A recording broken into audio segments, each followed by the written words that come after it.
We're answering a few of your questions here on the Locked On Mariners podcast. Colby, hit it.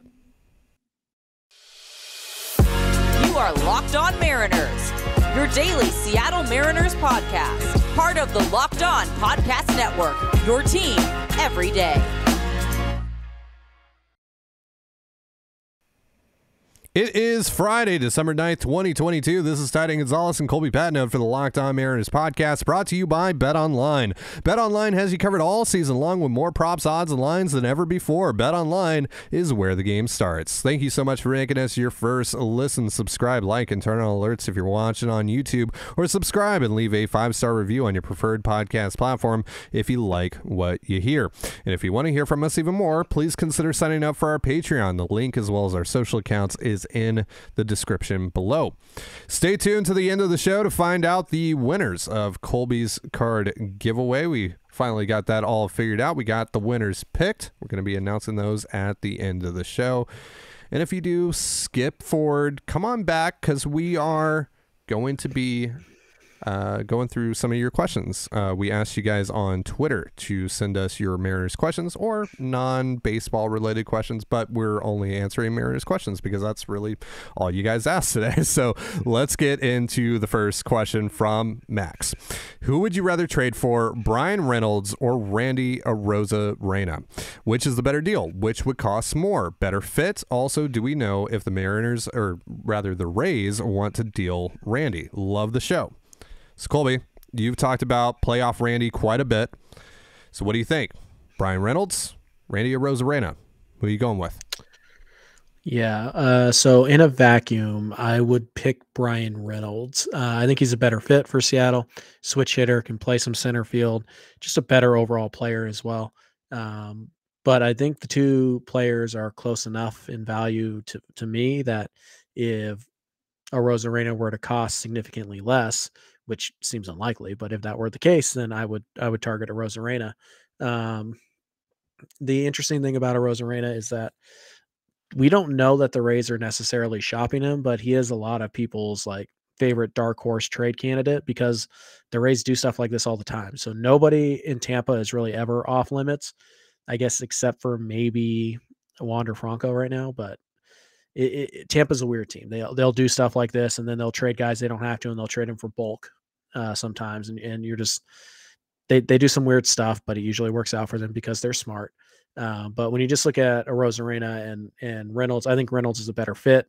I think that he checks more of the boxes the Mariners are currently looking for than Randy Arozarena does. Can play a little bit of center field if you need him to. Going to be really good in a corner, better hitter. Probably lose some stolen base ability, but that's about it. So I just think Reynolds is a better player, quite honestly, and I think he's a better fit in Seattle.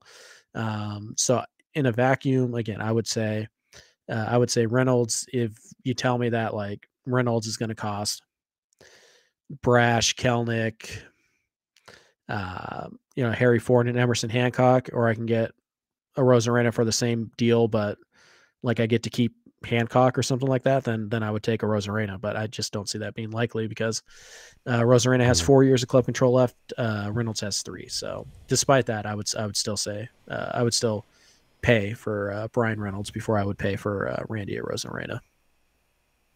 Yeah, Arozarena has the extra year of club control, but he's also never been a 6-WAR player before. So I think the value is at the very least even out. And I believe you mentioned this, that the teams are differently, so I think the trade packages would vary quite a bit between the two teams and what they would want. Right. So, but for me, my pick is Reynolds. I just like the player better. I think he's more, it's more realistic that he's traded this offseason than Randy is, because Randy is entering the first year of arbitration, but he's still not making a significant amount of money.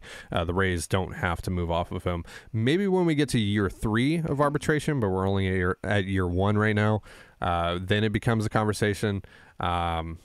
I mean, maybe next year, we'll see. The Rays are weird, like you said, but I don't think that Randy is going anywhere, at least this off season. And so that's part of the reason why I'm going with Reynolds. And again, I like the player better overall. All right, next question comes from Scott Hilton. Would you prefer the Mariners incrementally get better and he puts in parentheses Wong and Teo type deals, and lose farm talent or work similar to teams like the Guardians, Phillies, Padres, Astros, who were all as good or better than the Mariners last season, and add needle moving pieces. I personally would like the team to pack in around the talent that's there instead of just inching forward at the expense of future depth. If Reynolds and Nimmo are similar WAR players, wouldn't you prefer they spend money instead of prospect talent? Colby? Well, first of all, I would ask Max. Is that who asked the question? I would ask him. No. Scott. Sorry, Scott.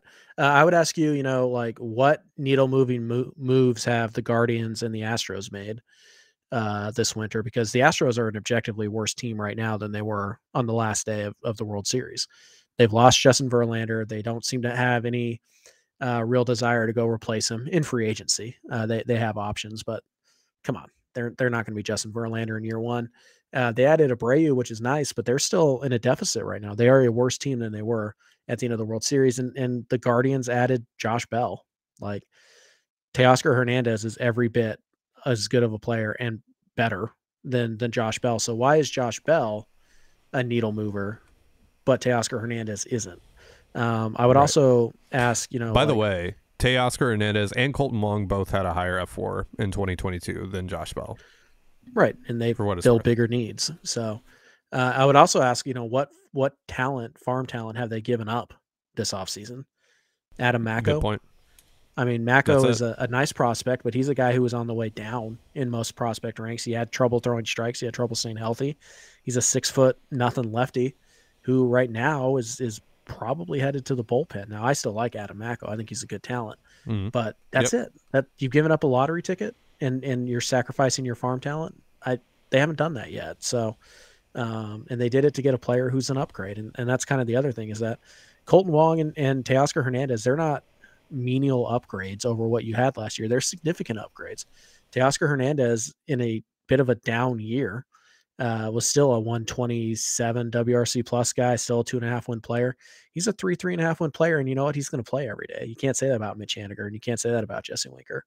He's an impressive upgrade. And fun note, from basically June 1st on,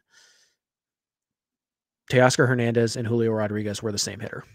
It's striking how similar their numbers are from that point on. So, and Colton Wong is a significant upgrade. If he just repeats what he did last year, the Mariners will have improved their offensive output at second base by 40%. That's not small. That's not nothing, right? That's pretty significant. So you ask, would you rather add impact or kind of build around the edges? Well, obviously the answer is impact. I would like impact. That'd be great, but you can get to 100 wins a lot of different ways. And the Mariners have added, while they may not be huge names, they have added impact to their lineup. And we're only, as weird as it is, we're only a month into the offseason right now. So I don't really accept the premise of the question, to be quite honest. And to answer kind of the final bit of it, would I rather have Reynolds or would I rather have Nimmo?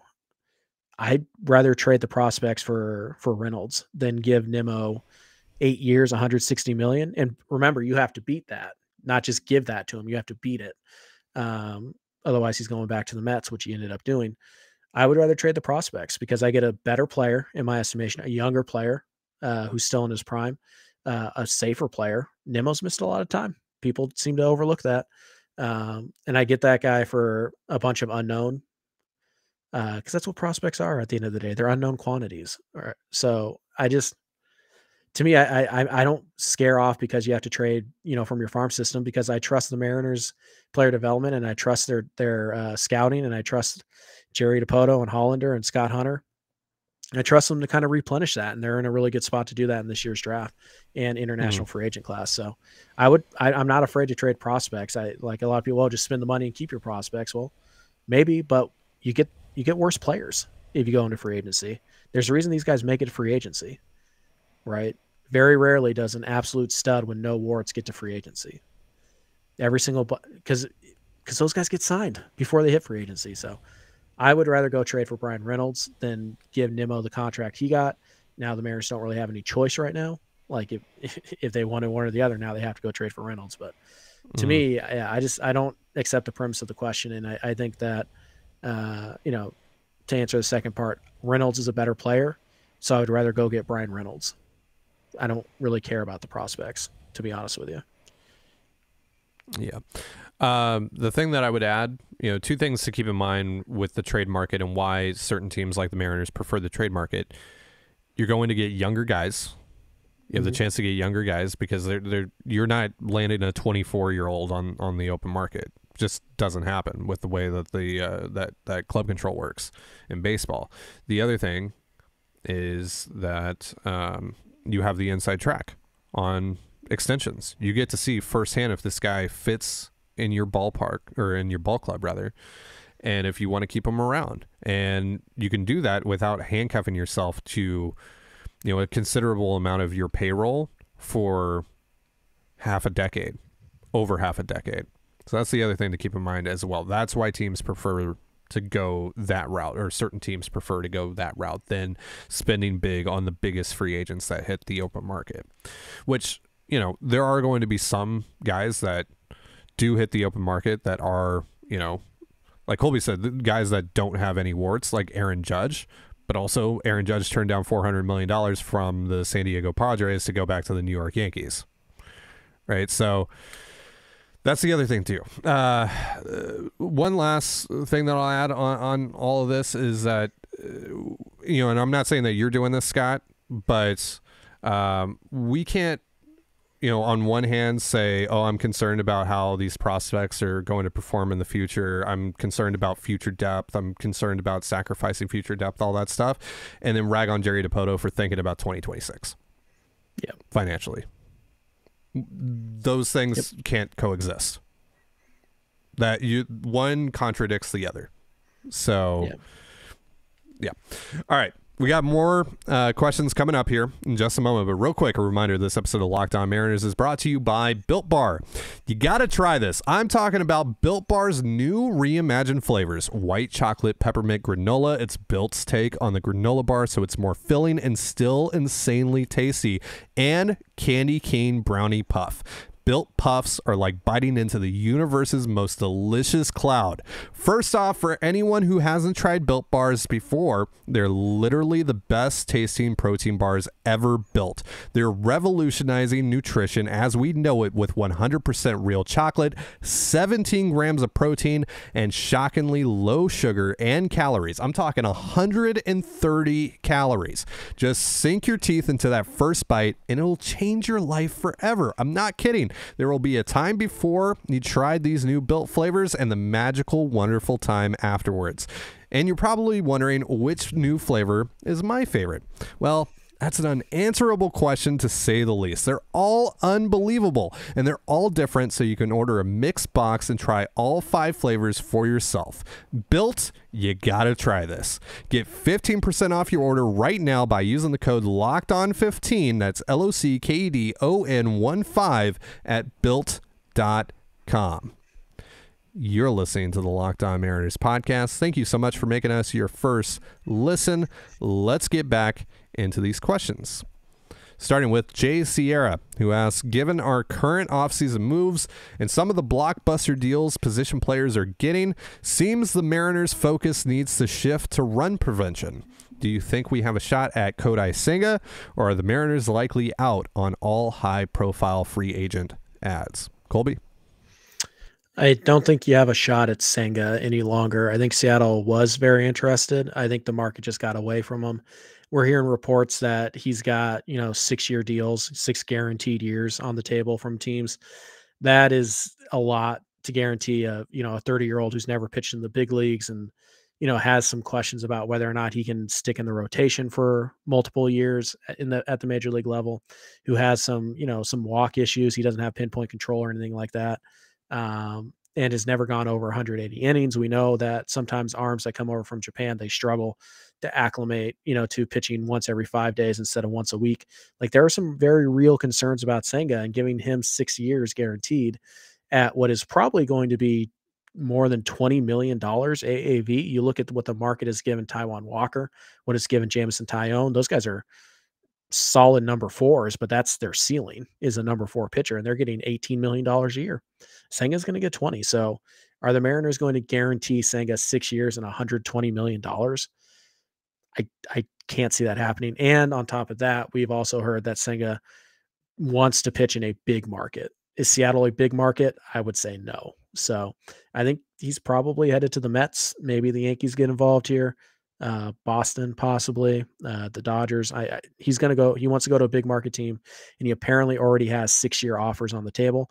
I think Seattle's out at that point. And really, Senga's kind of the last guy left of the big name free agents who has any shot at who Seattle had really any shot at, because they're Carlos Correa is going to get like 13 years, $360 million this year. No chance the Mariners are interested in that. And heck, based on what Xander Bogaerts got, Dansby's probably asking for $200 million. They're not going to get involved in that. So yeah, I would say Seattle's going to add like a high impact all-star level talent this offseason. Another one. It's going to be via the trade market. So, which is fun. Yeah, I agree. Now, to answer your question about run prevention, I do agree that their focus should shift a little bit to run prevention, adding some pitchers. Most of that is probably going to be minor league contracts, getting guys into spring training that could potentially factor into the bullpen competition. But that other corner outfield spot is really interesting to me. And look, you got a really nice center field defender in Julio Rodriguez. You got a guy in Teoscar Hernandez who has all the athleticism in the world, but is just fundamentally not a good defender, at least statistically speaking. I would like for them to shore up the other corner outfield spot. This is why we've talked a lot about Max Kepler, who was first overall in outs above average in right field last year. So someone like that would be preferable. Someone that can play in the field and give you above average defense in a corner spot. This is why I like Andrew Benintendi. Now, considering the money that position players are making, I don't think Andrew Benintendi is actually an option. But someone in that mold. Think someone in that mold for the other corner outfield spot. This is why, when we talked about JD Martinez yesterday, we're saying you cannot put him in the field. You cannot. Can't afford it. Can't do it. No. This is why I had reservations about Masataka Yoshida. Because, while I like the bat a lot, can't defend. He's Jesse Winker out in the field.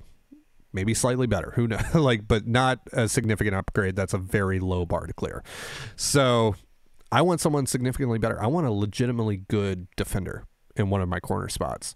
And so Max Kepler is potentially that guy. Andrew Benintendi is potentially that guy. Probably not, but yeah. So that's where I would like the Mariners to focus next. Someone, Bryan Reynolds is another guy that I think, he had a horrible year in center field last year, but he's going to play pretty well in a corner spot. So that would be great as well. So someone like that, and then, focus on the pitching and let's roll, basically. All right, let's get into this next question. It comes from Brett, who wants to know thoughts on a next realistic move for the Mariners. I read somewhere Evan Longoria could be an interesting option for that first base, third base, DH role. Maybe Jurickson and Profar also. Not flashy signings, but flexible options that are solid. I actually like the Longoria idea, Colby. He's still hitting quite a bit. He just hasn't been able to stay healthy. He's played 80-something games the last couple of years. But I think that's an interesting idea. The thing, though, is he's never played first base. And that's a lot harder than, people think, right? It's relatively the easiest position to play on the diamond, but that's not saying a ton. It still takes a lot of skill. And for someone that's played exclusively on the hot corner for their entire career, that's not an easy transition. But I do like the Longoria idea. I think that's a solid shot to take. He was like a 115 WRC plus guy this past season. So that would be that would be a sneaky good ad, assuming that he's able to replicate that or come somewhat close to that off of the bench. I also like Profar a little bit. I wouldn't play him in the outfield much personally, but I like that idea as well. Is there anyone else that comes to your mind? What do you think about Longoria? What do you think about Profar? Longoria is semi-interesting, but I don't really see a fit. I think if Seattle's going to add an infielder, they're going to add somebody who can play up the middle if you need them to. So I just don't really see Longoria as much of a fit. I'm kind of out on Profar. I don't think he's all that good. I'd probably rather roll with Kelnick and like Will Myers, to be honest with you. So I'm just not that big of a Profar fan. The versatility doesn't really mean much to me. Um, like I'm not mad if they sign Jerks and Profar, fine, whatever. But nah, I'd aim higher. Somebody who can potentially be in my lineup every day. I just don't trust Profar to do that. So for me, Longoria is a maybe, but it has to be just like an insanely good deal, like $5 million. Profar, I still aim higher. I think you can do better in the corner outfield than Jerks and Profar, but I would rather just give AJ Pollock the money and let Pollock and Kelnick be my left fielder, and then Dylan Moore and Sam Haggerty on my bench as my utility guys. So kind of out on Profar. Just not a guy I'm interested in. Next question, Daisy and the Dingo wants to know, would the starting pitching premiums this offseason raise the value of the Mariners' younger pitching prospects like Bryce Miller, Taylor Dollard, and Emerson Hancock? I think it really depends on the team and how close the acquiring team thinks Hancock and Dollard and Miller and even Brian Wu are. Hint. There's one team out there that hopefully thinks that that may or may not have a corner outfielder the Mariners are trying to acquire right now. Again, yeah, like I said, I think it really just depends on the team. It depends on the situation. It's going to be like a younger team that they're trading away, a player that you're hoping they like a Hancock or a Wu or someone like that, and that might be a pretty big part of it. What do you think? No. I think trying to extract value from minor leaguers due to a hot major league market doesn't work. Because hypothetically, right, let's say it's the Orioles, right, and the Orioles want starting pitching help, and they go on the market and everybody's so expensive, they'll be like, oh, well, we'll just start Emerson Hancock. We'll go trade for Emerson Hancock and he'll be a starter for us. Like, really? You want to start Emerson Hancock in the major leagues in 2023, and you're going to pay the Mariners a pretty decent price to get an unproven starting pitcher to be your number 5? No, I think the Orioles would just go sign Jordan Lyles for $8 million. Sure. So I don't see that the prospects are more valuable because of the hot pitching market, because really Dollard's the only one who's major league ready at this stage, and he's probably nothing more than a number 5. So I don't think they're correlated all that much. I think the market on Flexen is going to be correlated more to the hot free agency than any of the prospect arms. Yeah.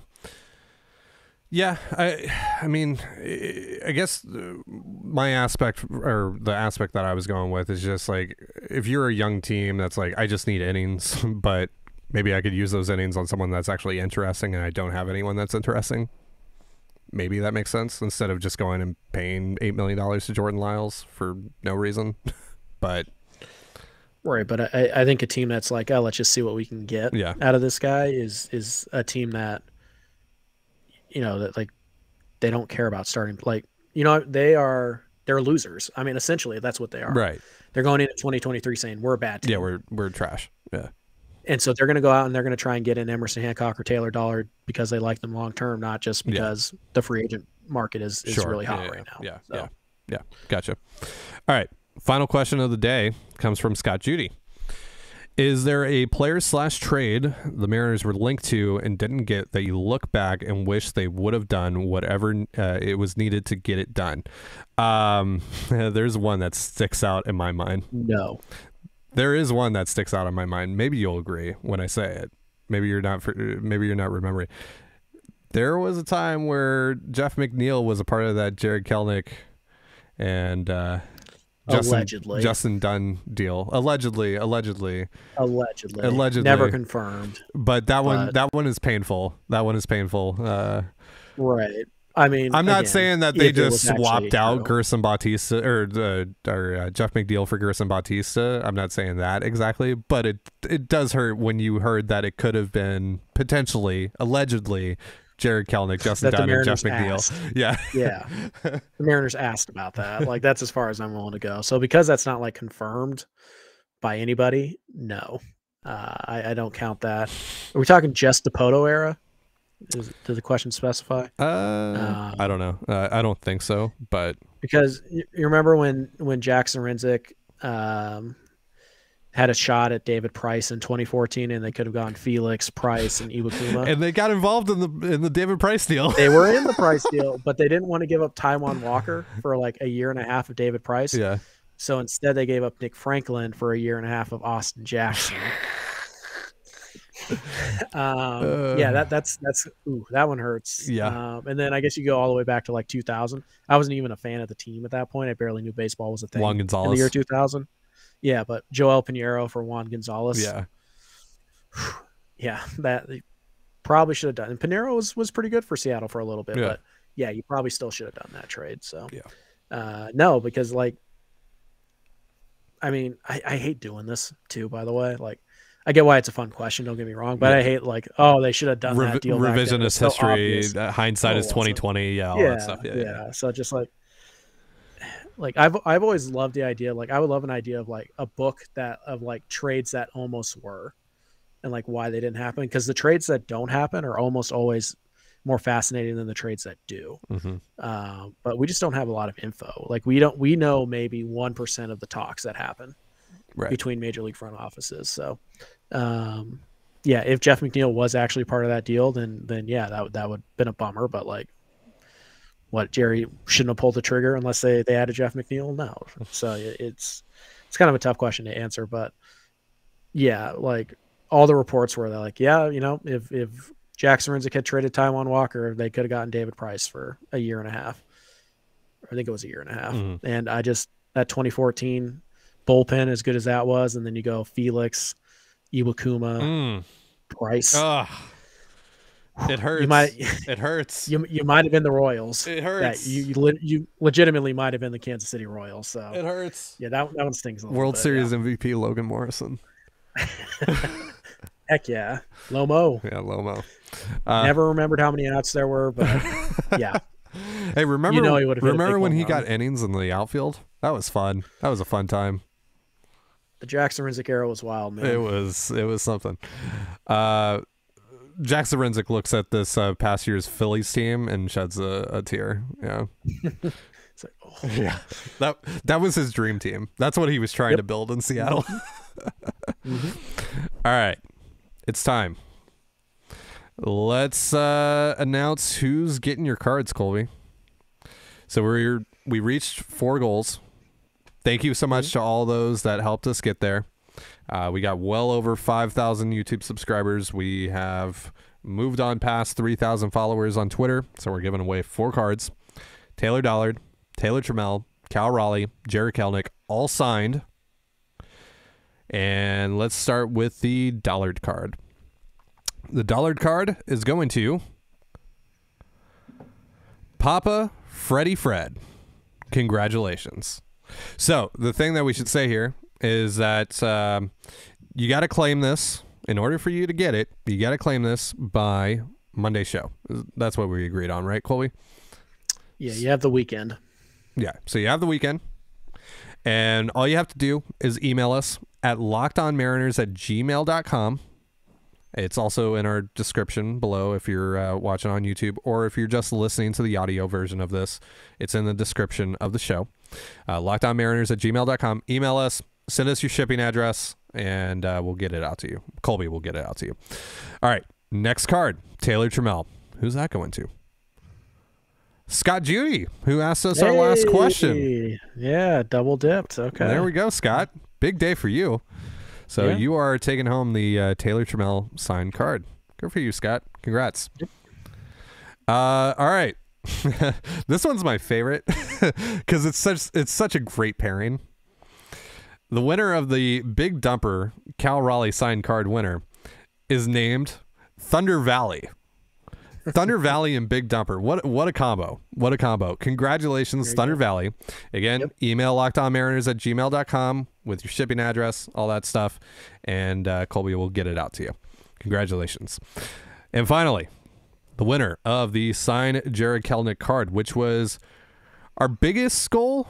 It was 4,500 YouTube subscribers, which that wasn't our biggest goal on YouTube, but we also added the caveat of 3,000 Twitter followers, and that was our last goal that we ended up getting to over the course of this giveaway. And the winner of the Jared Kelenic card is Brandon Moore. Brandon Moore, congratulations. Send us your shipping info to lockdownmariners@gmail.com. and Colby will get it out to you. So thank you again to everyone that entered, everyone that participated. We're going to be doing more giveaways over the course of the off season and to the regular season. And this time I will be forking over the giveaways. It will not be Colby. Colby's done for a while. Colby's done giving away his stuff for a little bit. He's going to take a break. I'm going to step in. Sure. I'm going to, no, trust, big trust. Big trust. So let's go there. So yeah, thank you again to everyone, and congratulations to all of our winners. And yeah, keep an eye out for more giveaways. So that's going to do it for our show today. Thank you so much for joining us here on the Locked On Mariners podcast. For Colby Patnode, I'm Titan Gonzalez. Be sure to give us a follow on Twitter at @LO_Mariners. You can follow me at Dane Gonzalez. That's CANEGNZLZ, and Colby at CPAT11. That's CPAT11. You can also find all that stuff in the description of this episode. And thank you again for making us your first listen.